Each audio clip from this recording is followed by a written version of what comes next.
वासुदेवाय। ओम नमो भगवते वासुदेवाय। ओम नमो भगवते वासुदेवाय। ओम नमो भगवते वासुदेवाय। ओम नमो भगवते वासुदेवाय। ओम नमो भगवते वासुदेवाय। ओम नमो भगवते वासुदेवाय। ओम नमो भगवते वासुदेवाय। ओम नमो भगवते वासुदेवाय। ओम नमो भगवते वासुदेवाय। ओम नमो भगवते वासुदेवाय। ओम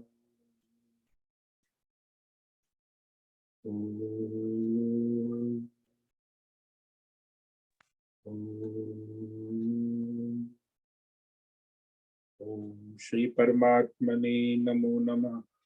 ओम गं गणपतये नमो नमः। ओम सं सरस्वत्यै नमो नमः। ओम गुरुभ्यो नमो नमः। ओम सहनाववतु सहनौ भुनक्तु सह वीर्यं करवावहै तेजस्विनावधीतमस्तु मा विद्विषावहै। ओम शांति शांति शांति। सदाशिवसमारंभां शंकराचार्यमध्यमाम् अस्मदाचार्यपर्यन्तां वन्दे गुरुपरम्परा।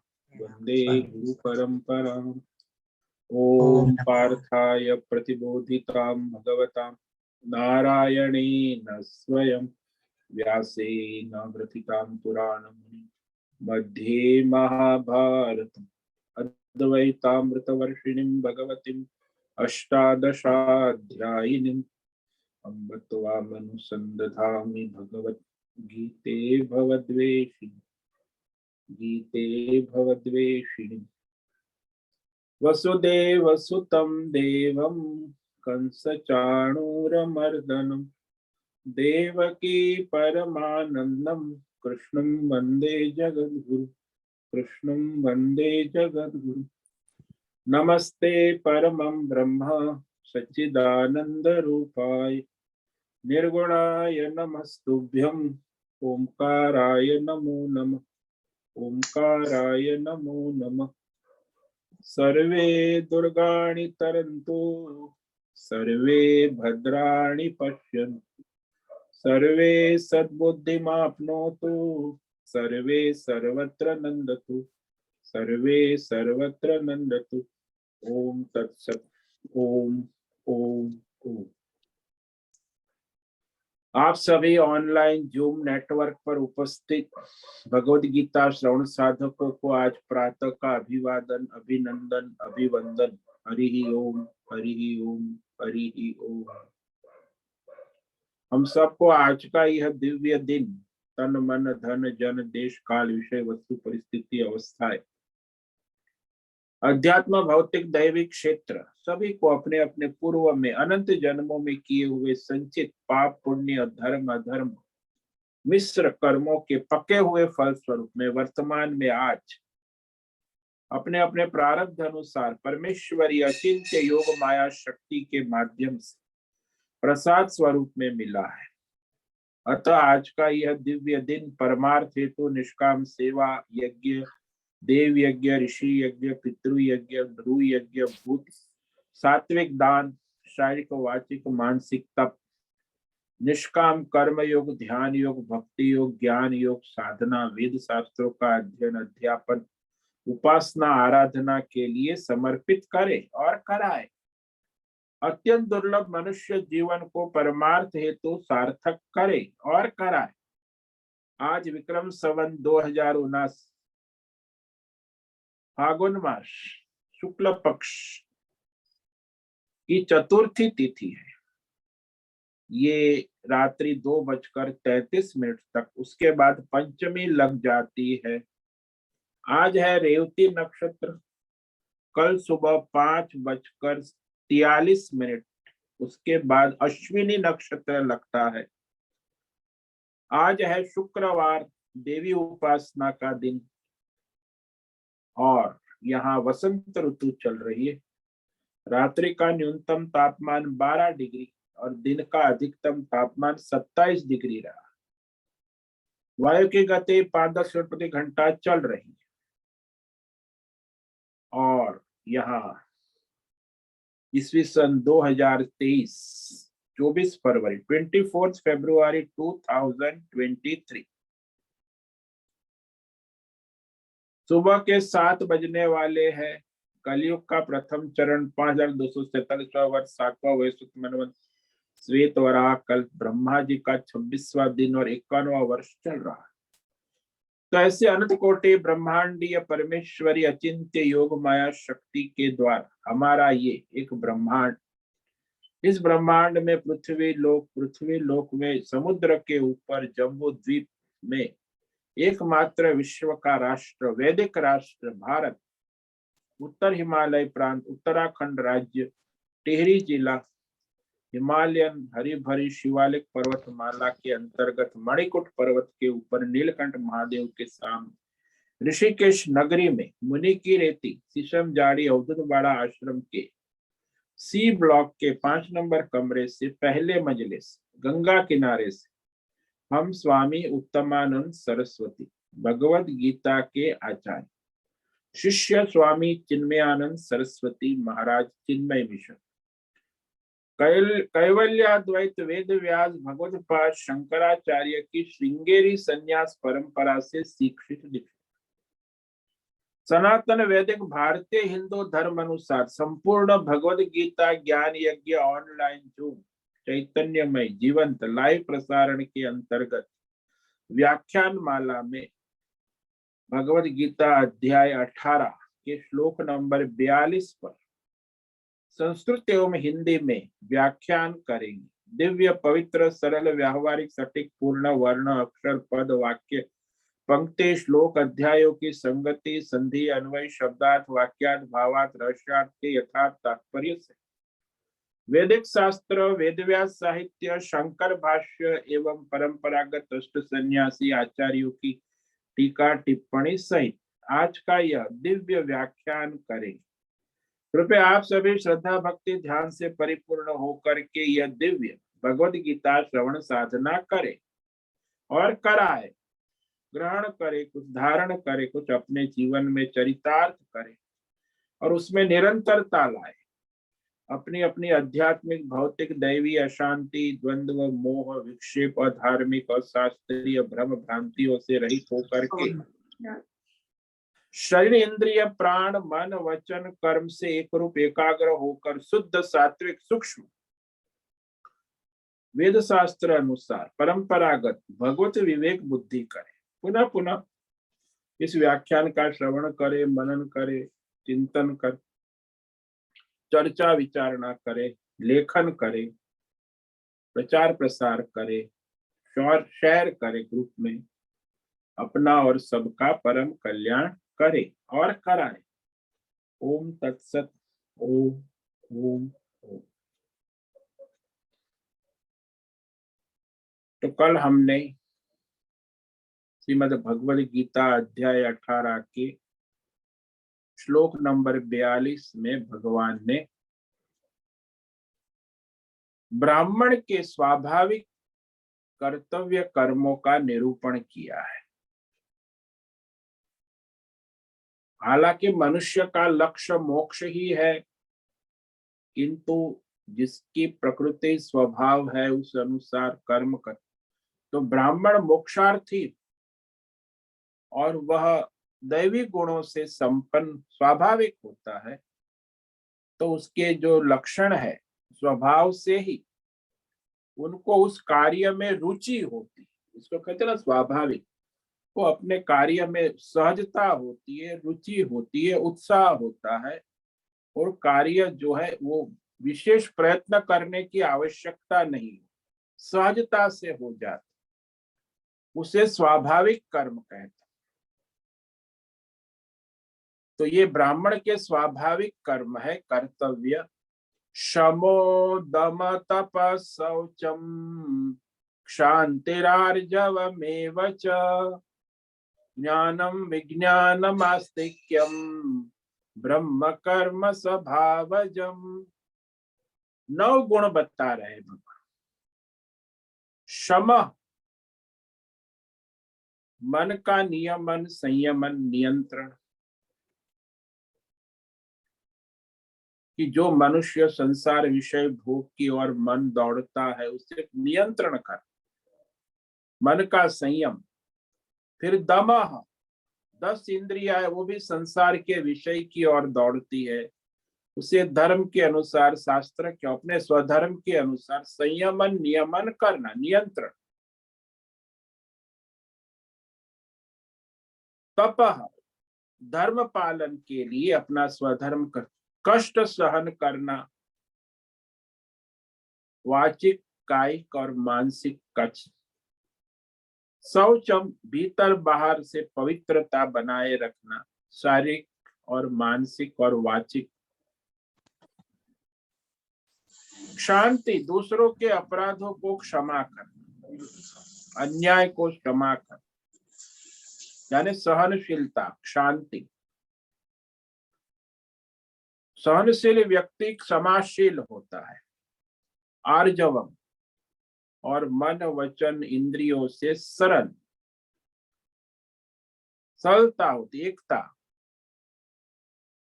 आस्तिक्य, अस्ति इति भाव, वेद शास्त्र, ईश्वर, देवी देवता, लोक परलोक, पुनर्जन्म में श्रद्धा रखने वाला, आस्तिक्य बुद्धि। अस्ति इति भाव आस्तिक्यम, तो ऐसी अस्ति इति श्रद्धा। ज्ञानम, मैं शास्त्रों का, आध्यात्मिक, भौतिक, दैवी शास्त्रों का ज्ञान, शास्त्र के अनुसार सच्ची जानकारी।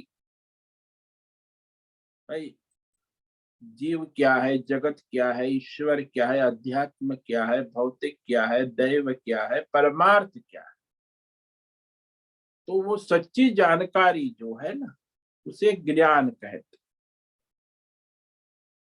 यानी जानकारी, यथार्थ शास्त्र के अर्थ को जानना, शब्द के अर्थ को जानना, वाक्य के अर्थ को जानना, श्लोक के अर्थ को जानना और अध्याय के तात्पर्य को जानना, इसे ज्ञान कहते हैं।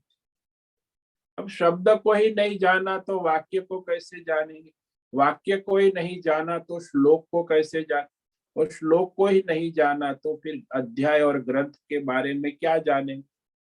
तो इसीलिए शब्द, वाक्य, श्लोक और ग्रंथ का अध्ययन, अध्यापन करके जानना, उसे ज्ञान कहते हैं। इंफॉर्मेशन एंड टेक्नोलॉजी का तो जमाना है, ज्ञान आपको मिलता है, लेकिन उस ज्ञान को अपने जीवन के अनुभव युक्त प्रत्यक्ष अनुभूति में लाना, यानी भौतिक हो या आध्यात्मिक हो या दैवी हो या पारमार्थिक, कोई भी ज्ञान हो, उसका अपने जीवन में साक्षात अनुभव करना, इसे विज्ञान कहते हैं। तो इस प्रकार यह 9 रत्नों का हार भगवान ने ब्राह्मण को पहनाया है। ये 9 दैवी रत्न है ना, इसीलिए जैसे जिस प्रकार अंधेरे में पड़ी हुई वस्तु हमें दिखाई नहीं देती, लेकिन जब हम दीपक जलाते हैं, दीपक प्रकट करते, तो हमें कमरे की सारी वस्तुएं जो जहां पड़ी है दिखाई देती। वैसे ही गुणों के ढके हुए कर्म शास्त्र, तो वो सारा लिखा हुआ है, गुण कर्म शास्त्र। तो गुणों के ढके होने से हमें वो गुण जो है दिखाई नहीं देते, तो गुण जो है उसको दिखाने वाला दीपक है शास्त्र। जो शास्त्र के द्वारा गुण दिखाई देते कि गुण क्या है, अवगुण क्या है, धर्म क्या है, अधर्म क्या है।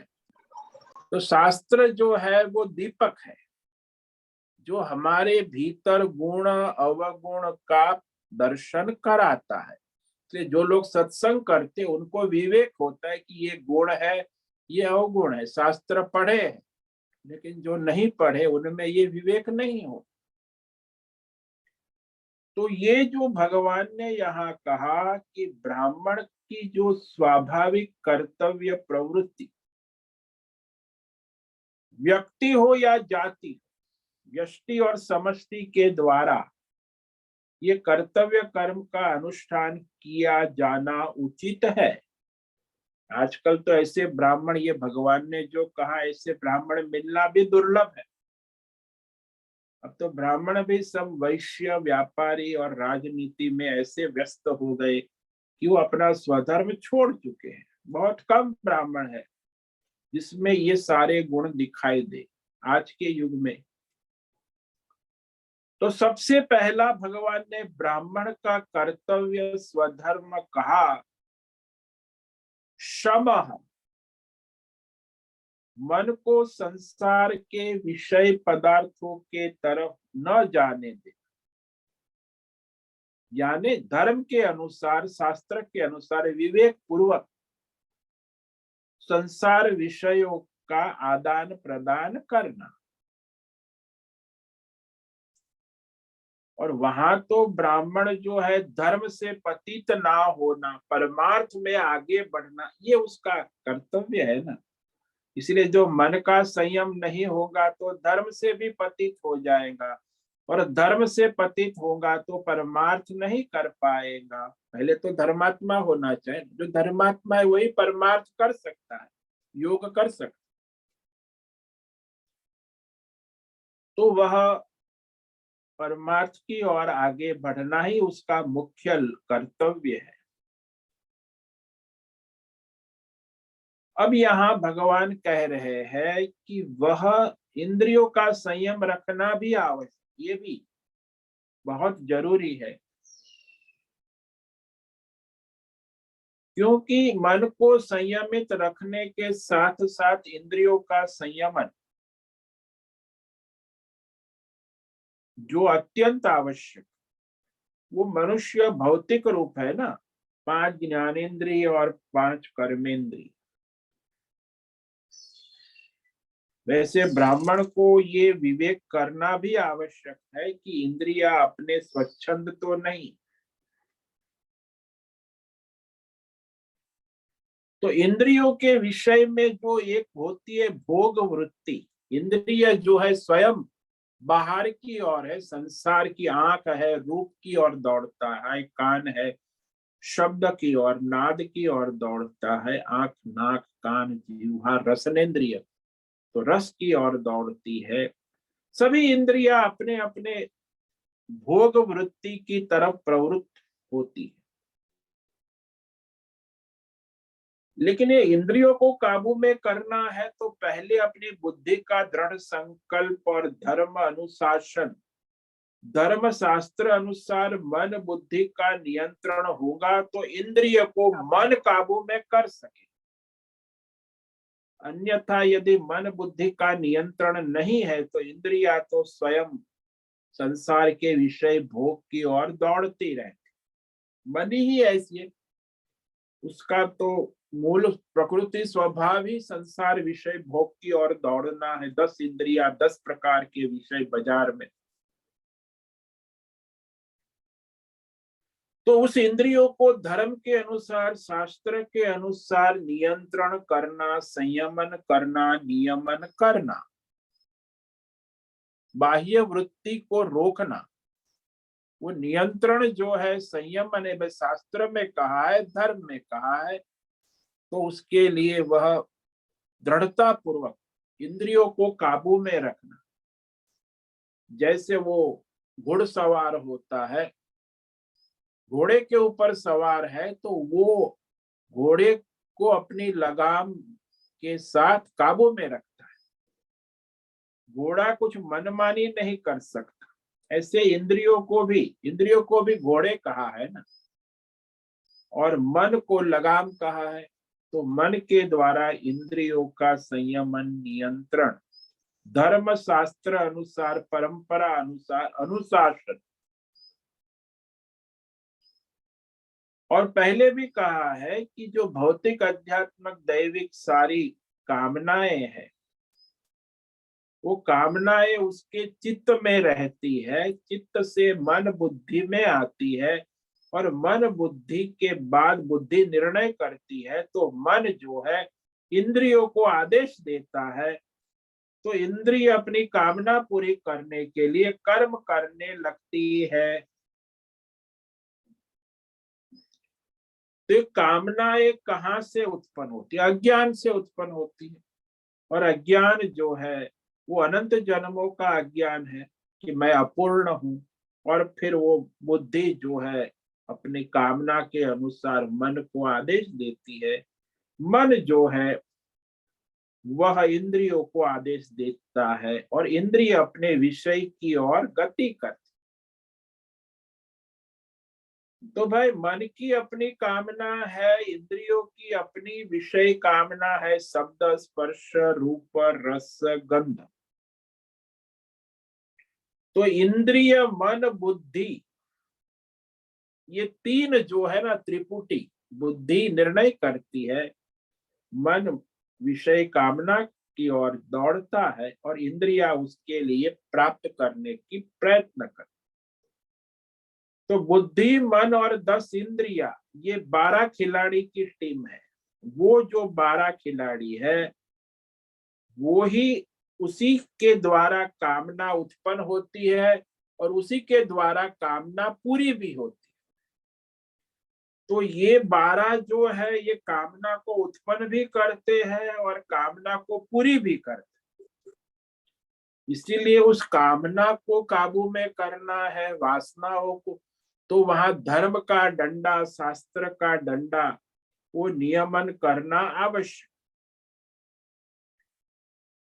तो यह कहने के बाद जो तीसरा भगवान ने कहा ब्राह्मण का, वो है तप। अपना स्वधर्म, कर्तव्य, परमार्थ करने के लिए तप करना आवश्यक है। शारीरिक तप, वाचिक तप और मानसिक।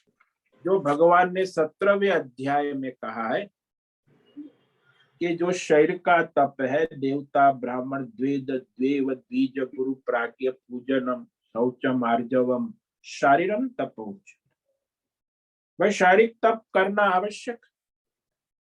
फिर अनुद्वेग करम वाक्यम सत्यम प्रियम हितम च यत्। भाई उद्वेग रहित, सत्य हो, प्रिय हो, ऐसे वाक्य बोलना, वो वाचिक तप। और मन प्रसाद सौम्यत्वम आत्मम मौन विनिग्रहम, कि मन की प्रसन्नता है और सरल व्यवहार है। तो ये मानसिक तप है। तो ये तप ब्राह्मण के स्वाभाविक धर्म है। और वो तप के बाद भगवान ने कहा शौचम। एक तो अपने शरीर को स्वच्छ रखना, नित्य कर्म, उचित समय पर स्नान, भोजन आदि करना, स्वस्थता, पवित्रता रखना, वस्त्र शुद्ध हो, शरीर स्वस्थ हो, और हमारे रहने का स्थान, घर भी पवित्र हो। तो ये सारा जो है भौतिक, जो कहे सांसारिक, शौच यानी पवित्रता, सफाई, शुद्धि। तो बाह्य शुद्धि जो है वो भी ब्राह्मण का है, सबका वैसे सामान्य धर्म है। तो ये जो है सामान्य और विशेष धर्म समझ लेना चाहिए। ये ब्राह्मण का ये सामान्य विशेष धर्म है, ये क्षत्रिय का भी है, वैश्य का भी है, शूद्र का भी विशेष सामान्य धर्म हो जाता है। तो एक विशेष धर्म होता है तो दूसरा सामान्य धर्म। ये ब्राह्मण का विशेष धर्म है, और क्षत्रिय का ये सामान्य हो है, उसका विशेष धर्म भगवान आगे बताए। तो यहाँ सामान्य और विशेष का उसकी योग्यता अनुसार विवेक करना आवश्यक है।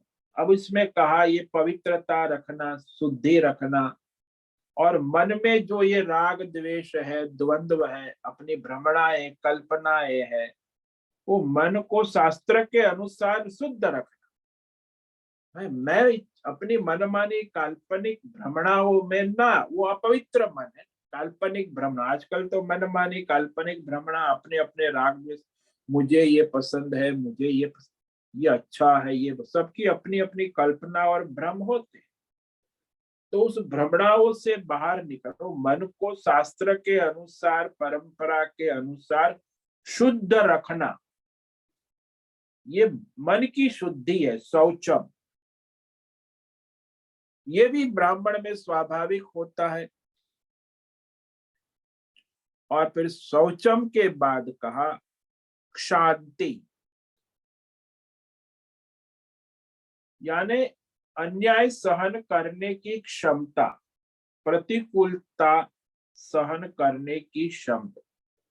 चाहे कोई भी कुछ अन्याय करे, अपमान करे, प्रतिकूल रहे, ताड़न करे, तो उसका प्रतिशोध, प्रतिकार न करना, क्षमाशील, सहनशील जिसको कहते हैं। हाँ, समर्थ होते हुए भी दंड ना देना। भाई, अपराधों के, अन्याय को क्षमा करना, ये दैवी गुण है ना ब्राह्मण, ये सबके लिए है वैसे तो, लेकिन ब्राह्मण का मुख्य गौण धर्म है। फिर क्षमा के बाद कहा, शांति के बाद कहा आर्जवम। आर्जवम यानी सरल व्यवहार करना, निष्कपटता, जिसको रुजुता कहते। जैसे बालक होता है ना, छोटा सा, आप बात करो 1 2 3 साल, बहुत ही सरल होता है, उसके सामने असत्य नहीं चलता, सत्य, वो भी सत्य मन वचन कर्म से एक रूप। यदि मन वचन कर्म से एक नहीं है तो असत्य है। मन में कुछ है, वाणी में कुछ है, वो अधर्म का मार्ग है, असत्य का मार्ग। मन वचन कर्म और बुद्धि के निर्णय से जो एक होता है, इसको आर्जवम कहा। ये सरलता है। सरलता यानी निष्कपटता, कोई भी ढोंग पाखंड कपट नहीं रखना। और फिर कहा आस्तिक्य। ये आस्तिक भाव जो है, वह ईश्वर है, वेद शास्त्र सत्य है, सनातन सत्य है, धर्म है, देवी देवता है, लोक परलोक है, तो उसमें अस्ति इति भाव, आस्तिक भाव जिसको कहते हैं ना, आस्तिक में अस्ति है, अस्ति का, तो अस्ति इति का यानी अवश्य, ये जो है, ऐसा दृढ़ विश्वास, दृढ़ बुद्धि, दृढ़ निष्ठा, दृढ़ श्रद्धा। इस श्रद्धा को भी आस्तिक्य भाव कहते हैं। भाई, श्रद्धा है कि शास्त्र है, धर्म है, देवी देवता है, पुनर्जन्म है, लेकिन आजकल तो ये कम्युनिस्ट लोग नहीं मानते, वेद शास्त्रों को ही नहीं मानते।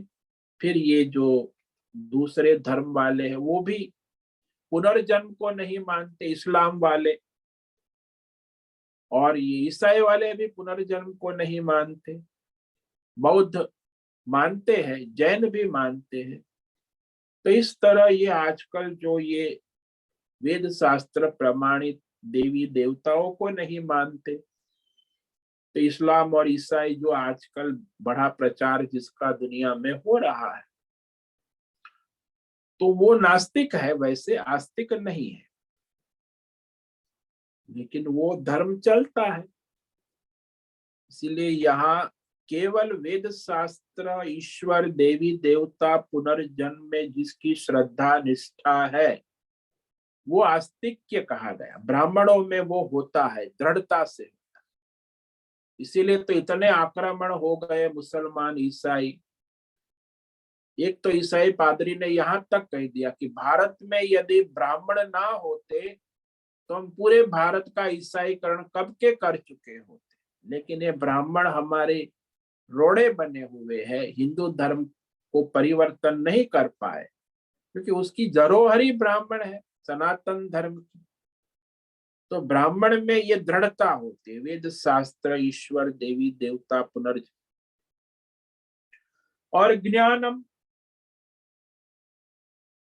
ज्ञान जो है वो भी सच्ची जानकारी, ऑथेंटिक नॉलेज।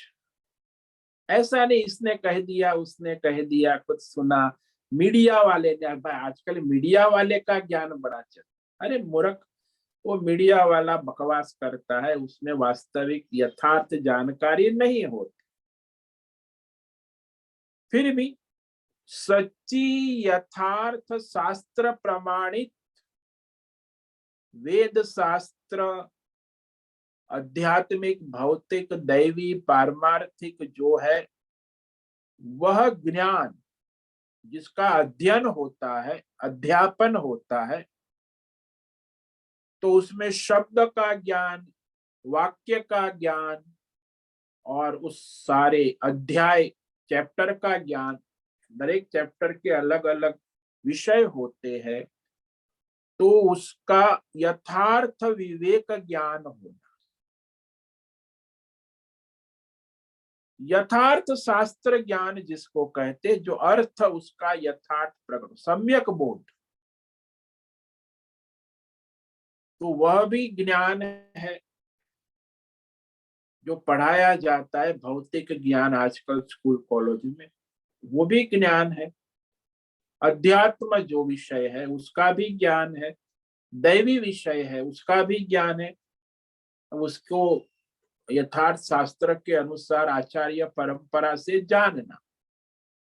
अभी आजकल क्या हो गया है, शास्त्र आचार्य परंपरा ने व्यक्तिवाद हो गया। एक व्यक्ति का ज्ञान, व्यक्तिगत ज्ञान भ्रम है, चाहे वो नोबेल प्राइज विनर क्यों ना हो, वो शास्त्र परंपरा से ही ज्ञान प्रमाणित होता है।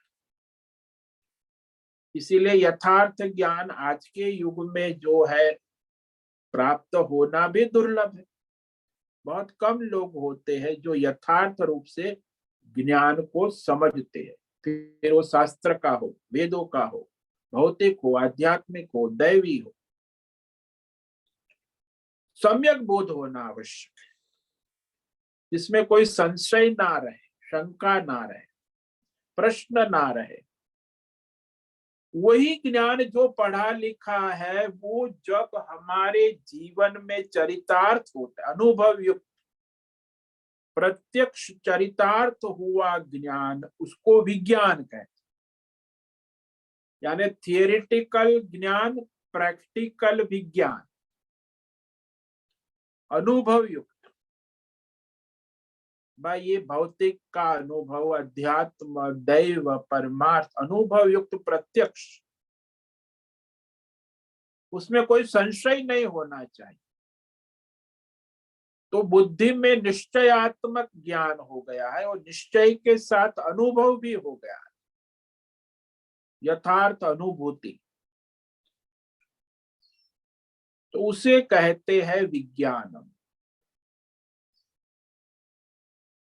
तो ये आस्तिक्य हो तब जाके ज्ञान होता है। आस्तिक्य वेद शास्त्र में कहते हैं अस्ति इति बुद्धि, अस्ति बुद्धि होना आस्तिक्य है। अन्यथा शास्त्र कहता है लेकिन पता नहीं सत्य है या नहीं, तो संशय होता है। आस्तिक्य बुद्धि हो तो बुद्धि में संशय नहीं होता, बुद्धि विवेकी हो जाती। आस्तिक्य नहीं है तो बुद्धि अविवेकी हो जाती, कुछ भी बोलती, सोचती है, निर्णय करती। लेकिन वेद शास्त्र आचार्य परंपरा में जैसा कहा जा रहा है वैसा सनातन सत्य है, ऐसा विवेक होना वह सत्य है। तो आस्तिक्य बुद्धि होती है तब ज्ञान भी दृढ़ता से होता है, और ज्ञान दृढ़ता से होता है तो विज्ञान भी दृढ़ता से होती है। ये सब जुड़े हुए, तो तीनों भगवान ने क्रम से कहा, आस्तिक्यम ज्ञानम विज्ञानम ब्रह्म कर्म स्वभाव।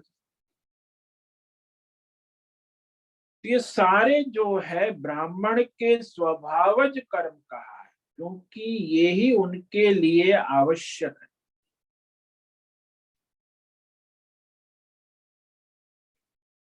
जो ब्राह्मण का स्वधर्म है, ये क्षत्रिय वैश्य और शूद्र में वह गौण हो जाता है, लेकिन ये मुख्य है, ब्राह्मणों के विशेष धर्म है।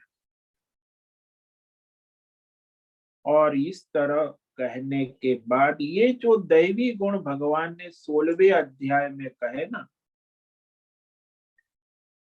वही मोक्ष का साधन है। ये जो ब्राह्मण के गुण है, ये मोक्ष के लिए साधन है, साधना है, तप।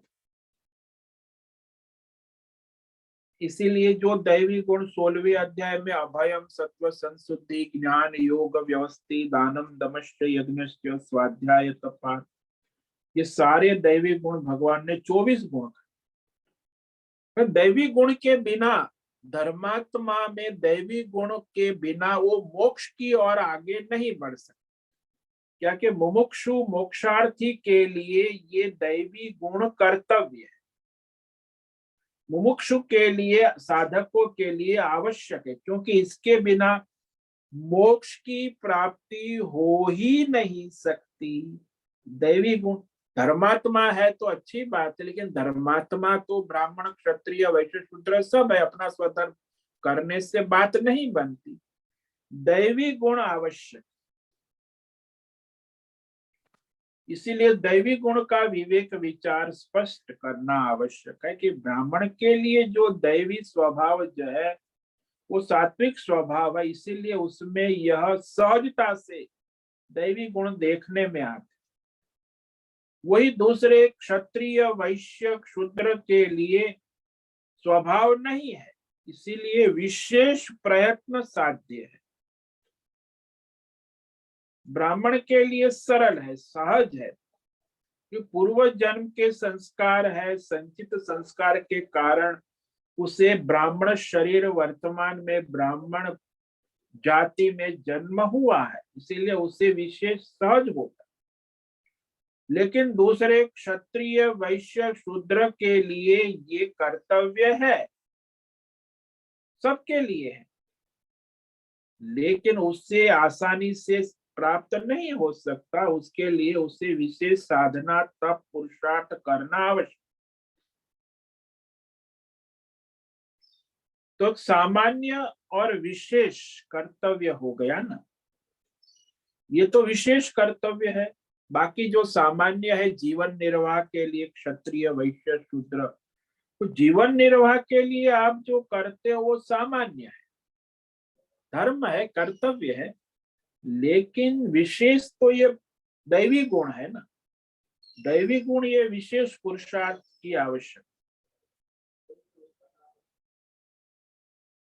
तो इस प्रकार कहने के बाद ये जो सारा दैवी गुण है, आसुरी गुण से मनुष्य को बचाता है।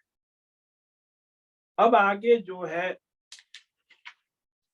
भगवान ब्राह्मण, क्षत्रिय, वैश्य और शूद्र के लिए जो कर्म कह रहे हैं, इसमें आगे क्षत्रिय का स्वाभाविक सहज कर्तव्य कर्म कहने जा रहे हैं।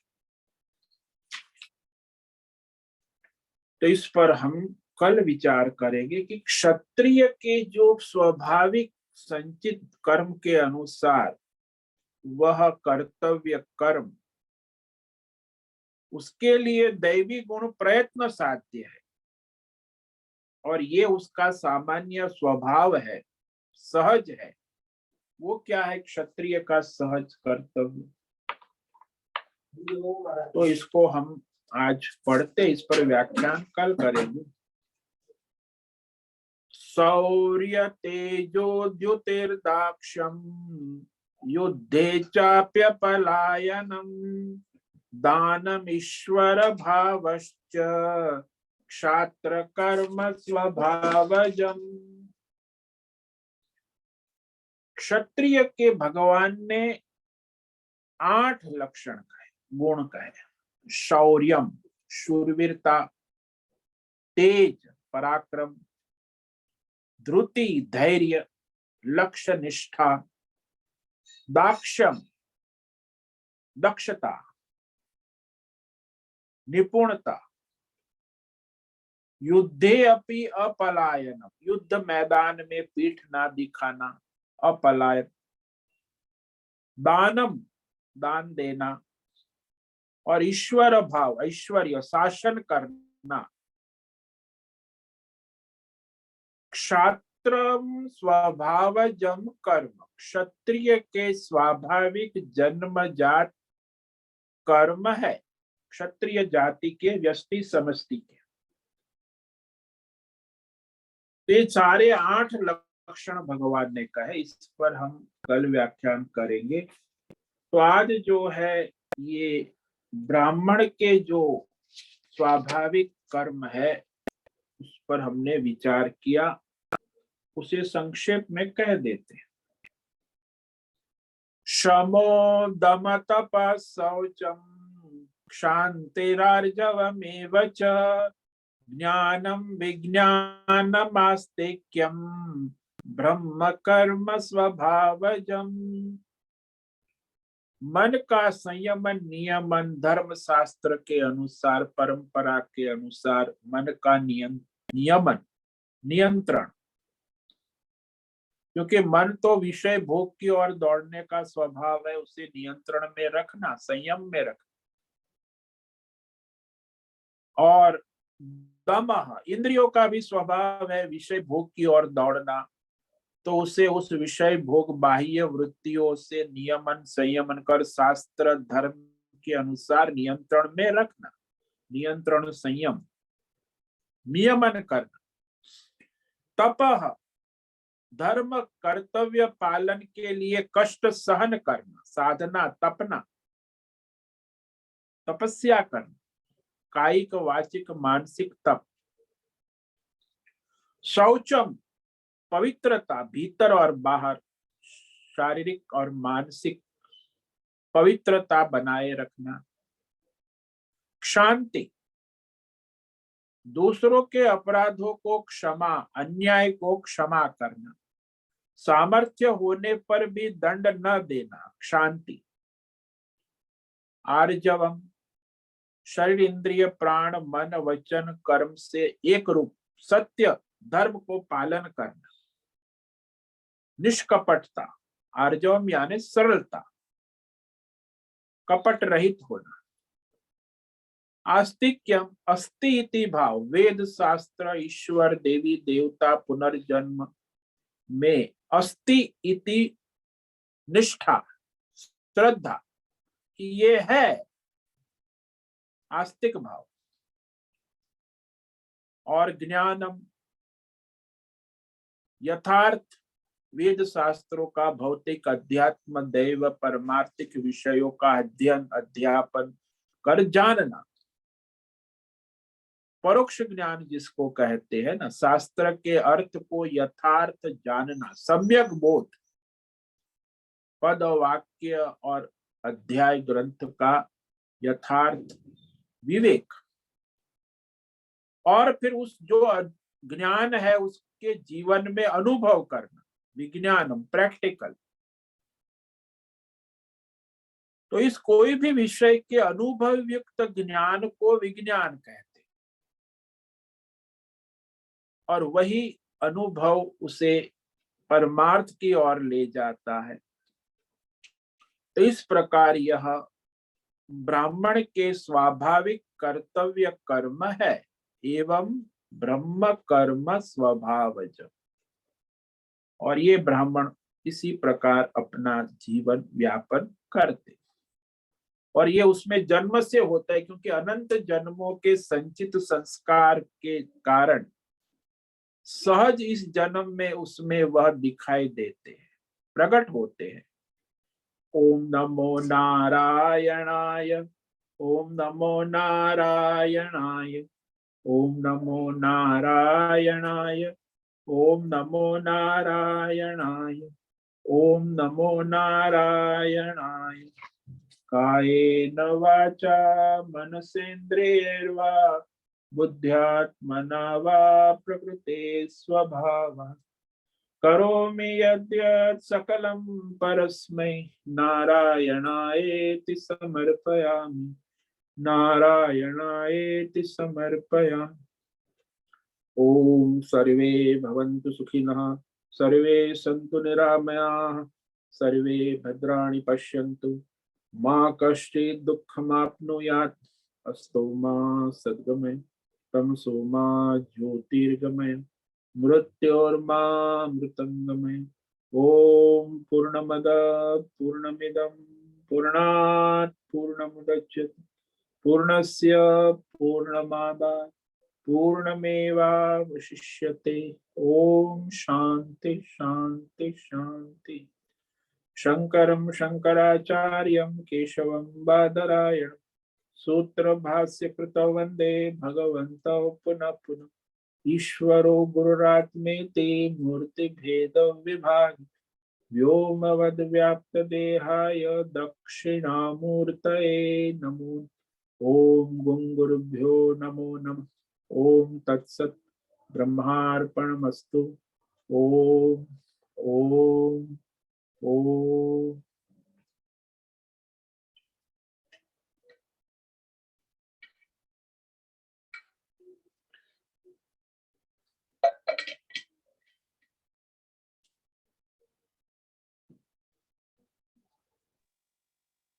ओम नमो नारायण स्वामी जी।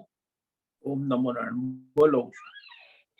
ये जो ब्राह्मण शब्द ब्राह्मण से ही आया हुआ है।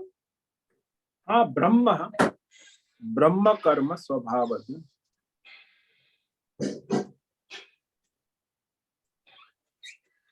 वो ब्रह्म शब्द जो है उसी से ब्राह्मण बनता है।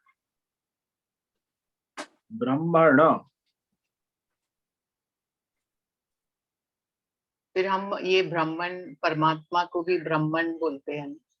वो ब्रह्म है, उसको ब्रह्म कहते, और ये ब्राह्मण है, उसमें फर्क है ना। हाँ, वही वो फर्क, इसलिए मैंने पूछा कि वो ब्रह्म से ही आया है क्या दोनों शब्द। हाँ, तो सारा संसार तो ब्रह्म से ही है ना, ब्रह्म के बिना तो कुछ हो ही नहीं सकता। परमात्मा है, उसी में सारा अध्यारोपित है, चाहे ब्राह्मण हो, क्षत्रिय हो, वैश्य हो, शूद्र हो।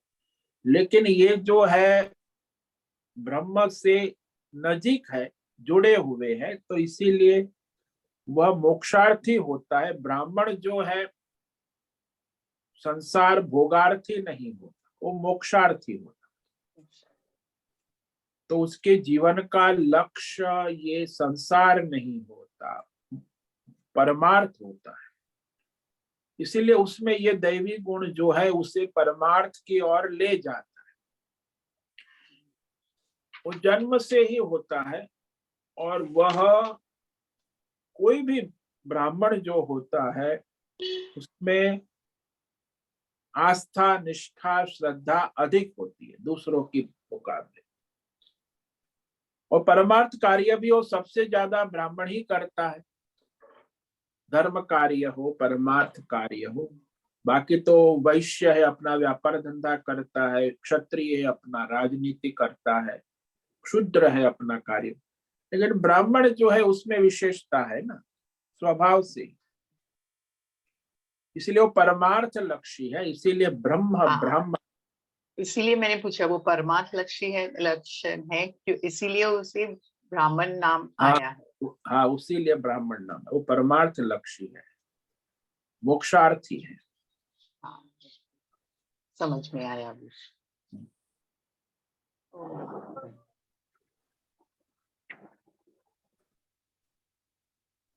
प्रणाम स्वामी जी। ओम नमो नारायण। ओम नमो नारायण। बोलो माता। हाँ, स्वामी जी शूद्र अगर करके ब्राह्मण ले सकता है, सुनना है, और ब्राह्मण अगर ये पालन नहीं करेंगे तो मतलब शूद्र समाज ऐसा बरोबर है, सुना है वो कि मतलब नीची जाति के लोग अगर इतना तप करके कर सकते हैं, स्वतंत्र है। शूद्र भी ये तो सारे तप साधना करके परमार्थ सिद्ध कर सकते हैं। इसलिए तो कहा कि उसका जो भगवान आगे कहेंगे, स्वे स्वे कर्मणि निरता संसिद्धिम लभते। अपने कर्तव्य शूद्र कर्म करते हुए भी वो भगवत समर्पित भाव से यदि कर्म कामना वासना के वश में न आए और परमार्थ करे, निष्काम कर्म अपना कर्तव्य, तो वो भी परम सिद्धि को प्राप्त हो जाए। सकाम करेगा तो नहीं। देखो दोनों चॉइस है ना। शूद्र यदि सकाम भोग लंपट है तो वो परमार्थ नहीं कर पाएगा। वो निष्काम ईश्वर समर्पित अपना कार्य करता है, जो कर्तव्य क्षुद्र चाहे वैश्य हो चाहे, लेकिन वो निष्काम होता है तो वो परमार्थ के लिए योग्य हो जाता है। सकाम कर्म करने वाला तो फिर वो तो जाएगा स्वर्ग लोक नरक लोक, कर्म आएगा जाएगा, उसके लिए मोक्ष पुरुषार्थ हो ही नहीं ना। सकाम कर्म के लिए मोक्ष है ही नहीं। वो तो अपनी कामनाएं पूर्ण करेगा, भोग करेगा, इस स्वर्ग लोग जाएगा, नरक लोग जाएगा, फिर अपनी कामना लेके आएगा। कामना वाले के लिए मोक्ष का कोई प्रयोजन ही नहीं है ना, संभव ही नहीं है उसकी। इसीलिए वो चाहे क्षुद्र हो चाहे वैश्य हो चाहे स्त्री हो पुरुष हो, यदि वो ईश्वर समर्पित निष्काम जो भी अपना स्वधर्म कर्तव्य कर्म करता है तो वो मोक्ष का अधिकारी हो जाता है।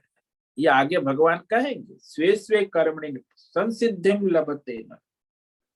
वो निष्काम परमार्थ समर्पित करे तब, सकाम करेगा तो नहीं। ब्राह्मण भी यदि सकाम कर्म करेगा तो मोक्ष को प्राप्त नहीं करेगा। ब्राह्मण भी यदि निष्काम करेगा तो ही मोक्ष की ओर आगे बढ़ेगा। सकाम करने वाले के लिए मोक्ष की कोई संभावना ही नहीं। वो तो देवलोक परलोक पितृलोक जाना आना, अपनी कामना को लेकर आता जाता रहेगा। आना जम हो गए, अभी भी कामना लेकर पड़ा है, आगे भी कामनाओं के चक्कर में अनंत जन्मों तक आना जाना चलता रहेगा। सकाम कर्म वाले के लिए कोई मोक्ष का प्रयोजन ही नहीं। जो निष्काम कोई भी हो, चाहे डाकू हो चोर हो लुटेरा हो, तो भी यदि निष्काम भाव से ईश्वर समर्पित होकर संतों का चरित्र पढ़ो, कई ऐसे दुष्ट कार्य करने वाले भी हो गए जिन्होंने फिर भगवत समर्पित होकर निष्काम कर्म किया अपना अपना, वो भी मोक्ष को प्राप्त कर गए। इसीलिए मोक्ष के लिए तो ये दैवी गुण आवश्यक है, लेकिन दैवी गुण सकाम हो तो भी वो कामनाएं पूर्ण करेगा, देवलोक ले जाएगा। दैवी गुण निष्काम होगा तो मोक्ष की ओर ले जाएगा। ये दैवी गुण भी यदि सकाम है तो देवताओं के साथ देवलोक में पुण्य स्वर्ग का सुख आनंद मिलेगा। वो पुण्य क्षय होगा फिर वापस आएगी। समझ में आया? हाँ स्वामी, प्रणाम। ओम नमो ओम नमो नारायण।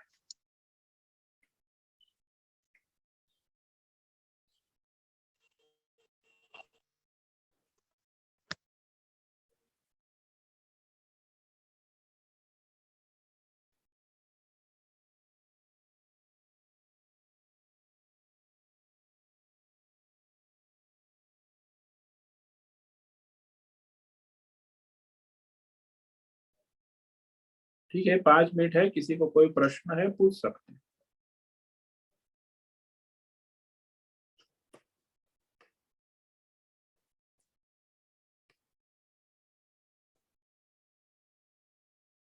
आज लाइन पर ऑनलाइन अनंत कुलकर्णी है, अंजलि जोशी, आरती जादव, अर्जुन कोकिटकर, बद्रेश पड़िया, बीबी शर्मा, दिनेश पटेल, हेमा कोटक, लीला जोशी, जयंती पांडा, कुमुद देसाई, लीलावती बेड़ेकर, माधवी आचार्य, मेधा जोशी, मीरा उचिल, मीनाक्षी काले, निकिता पटेल, नीलिमा कोपरकर, पंकज भट्ट, रागेश अंग्रेजी, राजेश मोहड़कर, विजय कुमार देशमुख, रीमा पटेल, संजीवनी, श्रीरंग रानडे, ये दोनों साथ में सुनते हैं। सतीश शिंदे, सीमा जोगी, शैलजा कुलकर्णी, शोभन व्यास, सुनंदा साम, सुनील ठाकुर, सुनीता कुलकर्णी, स्वप्निल, उषा मेनन, वैशाली कोपरकर, वैशाली बेड़ेकर और मीना शिंगाड़े। तो आज इतने साधक ऑनलाइन है और अभी समय भी पूरा हो रहा है। तो सभी साधकों को निवेदन है कि आप लोग रविवार को शाम को 6 से 7 सत्संग में आए, ताकि वहाँ सत्संग भी होता है, प्रश्नोत्तर भी होती है और अगले कार्यक्रमों की चर्चा भी होती है। तो उसका लाभ ले और लेवा ले। रविवार, आज शुक्रवार हो गया, तो अगले रविवार को शाम को 6 से 7, आप सुबह तो आते हैं, शाम को वीकली हमारा सत्संग अभी हमेशा होगा। तो रविवार का सत्संग जो है अभी हमने शुरू किया है, वो हमेशा हर रविवार को शाम को 6 से 7 होगा। तो उसका आप लाभ ले और लेवा भी। जैसे सुबह आप आते हैं वैसे शाम का भी लाभ ले और लेवा भी, किसी को प्रेरित करे। इस तरह अपना और सबका परम कल्याण करे और कराए। ठीक है, आज समय पूरा हो रहा है। सब साधकों को आज का ओम नमो नारायणाय, सबको ओम ओम नमो नारायणाय। ओम नमो